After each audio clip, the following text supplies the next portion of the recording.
এটা বিআরডিটিআই drainage system, পানিতে উপচে পড়ছে। আমাদের ড্রেনগুলো অনেক পুরনো হলেও পানি নিষ্কাশনের জন্য সেগুলো খুবই কার্যকর ছিল, কিন্তু এইরকম সিচুয়েশন এর আগে আমরা কখনো দেখিনি।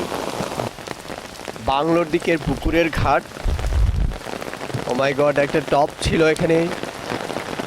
আমরা আশঙ্কা করছি যে পানি হয়তো উপচে বা কোনো এক পাশ ভেঙে নিয়ে পুকুর ক্ষতিগ্রস্ত হতে পারে। পুকুরের পাড়ে যে অর্জুন গাছগুলো ছিল সেগুলোতেও পানি এবং বেশ কয়েকটা গাছ আমরা দেখতে পাচ্ছি যে হেলে পড়েছে। আর একটুখানি পানি বাড়লেই যেহেতু পুকুরের পাড় উপচে যাওয়ার সম্ভাবনা রয়েছে, সুতরাং একটা মোটা পাইপ দিয়ে পাড়ের কিছু অংশ কেটে পুকুরের সাথে সংযোগ করে দিতে, যাতে আগে থেকেই পানি সহজে নিষ্কাশিত হতে পারে। কিন্তু আমি ভয় পাচ্ছি যে এই নরম মাটি, বৃষ্টি ভেজা মাটি, বালি মাটি, এখন যদি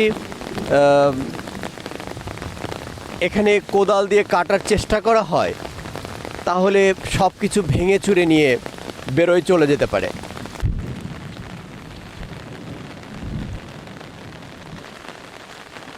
পরিত্যক্ত একটা ভবন, এর পেছনে খাদ রয়েছে।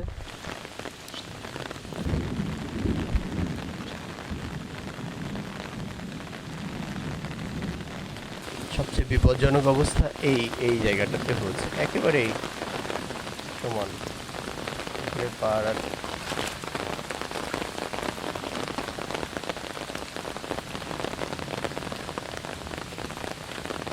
ভীষণ ভয়াবহ অবস্থা।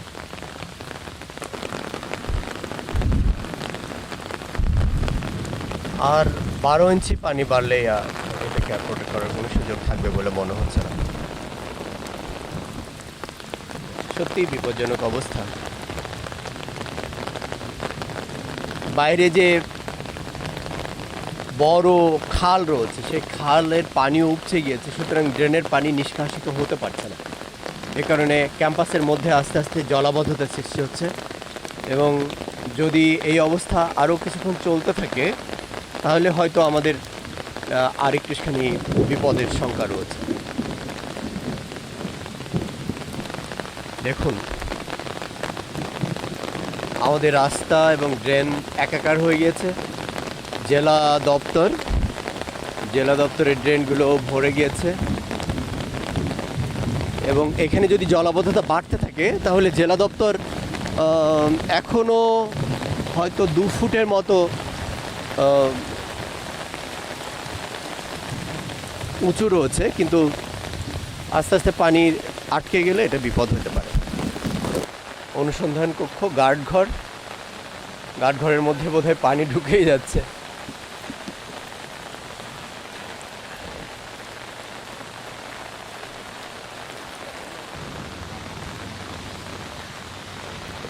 কি মাছ পাওয়া যাচ্ছে? একটাও মাছ নেই। এই জায়গাটা আমরা এক্সটেনশন করেছিলাম রাস্তা থেকে প্রায় 4 ফিট জায়গা, দুই পাশে আমরা কংক্রিটের কালভার্ট এক্সটেনশন করে তারপর মাটি দিয়ে ঢেকে দিয়েছিলাম। এই জায়গাটা নিয়ে আমরা এখন একটু ভয়ের মধ্যে রয়েছি। হ্যাঁ, এই সত্যিকারের বিপজ্জনক অবস্থা আমরা দেখছি যে আমাদের দ্বিতীয় গেটের সামনে যে কালভার্ট ছিল এটা মারাত্মকভাবে ক্ষতিগ্রস্ত হচ্ছে।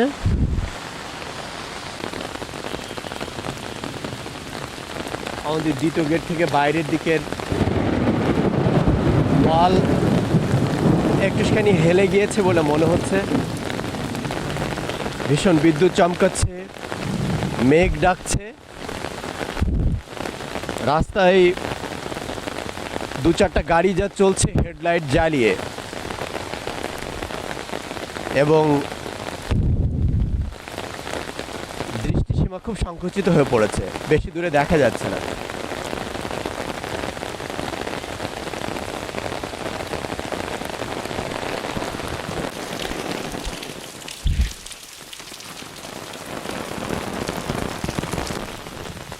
আমাদের মসজিদের পাশে ড্রেন উপচে পড়েছে।